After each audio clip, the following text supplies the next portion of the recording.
এটাই চট্টগ্রামের ঐতিহাসিক লালদিঘি। এই ভিডিওতে ঐতিহাসিক লালদিঘির অজানা ইতিহাস জানার সাথে সাথে দিঘির আশেপাশে অবস্থিত চিত্তাকর্ষক সকল স্থানসমূহ আমরা দেখব। লালদিঘি শব্দটি শুনলেই কেমন জানি মনে হয় হয়তো দিঘিটির পানি লাল, অথবা এই দিঘির পাড়গুলো লালচে আকৃতির হবে। অথচ এই দিঘির নাম লালদিঘি নামকরণের ইতিহাসটি পুরোপুরি ভিন্ন।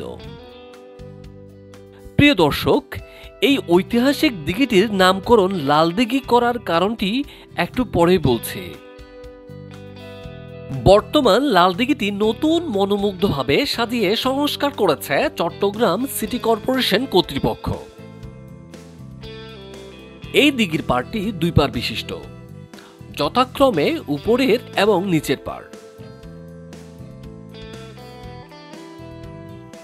উপরের পাড়ের পাশাপাশি নিচের পাড়েও প্রতিদিন শত শত মানুষ হাঁটার জন্য চলে আসেন।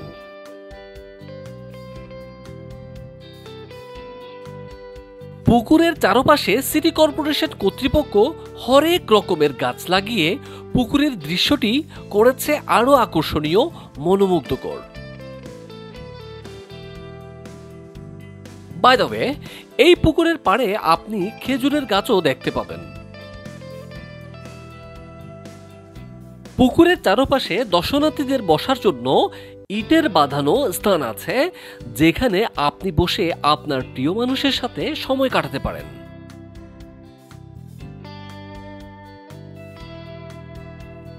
.7 একর জায়গা জুড়ে অবস্থিত লালদিঘির পশ্চিম পারে লালদিঘি জামে মসজিদ, দক্ষিণ পারে 1904 সালে প্রতিষ্ঠিত Chittagong city corporation public library, উত্তর পারে একটি মঠ রয়েছে।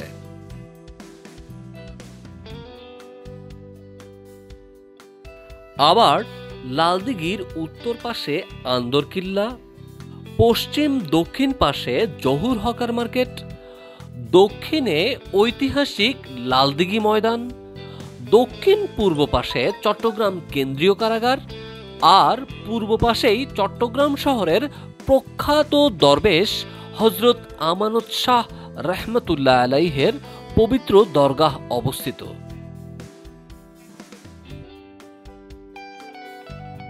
(1761 সালে ইস্ট ইন্ডিয়া কোম্পানি চট্টগ্রামের শাসনভার লাভ করে। চট্টগ্রামে ইংরেজ শাসনের সূচনা লগ্নে পুকুরটিকে বড় করে দিঘিতে পরিণত করা হয়।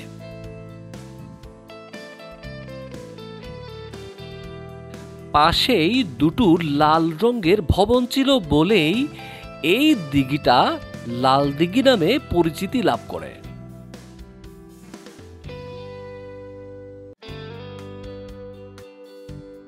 উত্তর পাশে অবস্থিত এই মঠের গায়ে ইংরেজিতে লেখা আছে রায়বাহাদুর রাজকুমার ঘোষ স্কয়ার, 1939। চট্টগ্রামের রাউজান উপজেলার চিকদাইর গ্রামের এই জমিদার অবসর সময় কাটাতেন এখানেই, আর তিনি ছিলেন লালদিঘির অভিভাবক। পরবর্তীতে তিনি লালদিঘির মালিকানা চট্টগ্রাম সিটি কর্পোরেশনের হাতে তুলে দেন।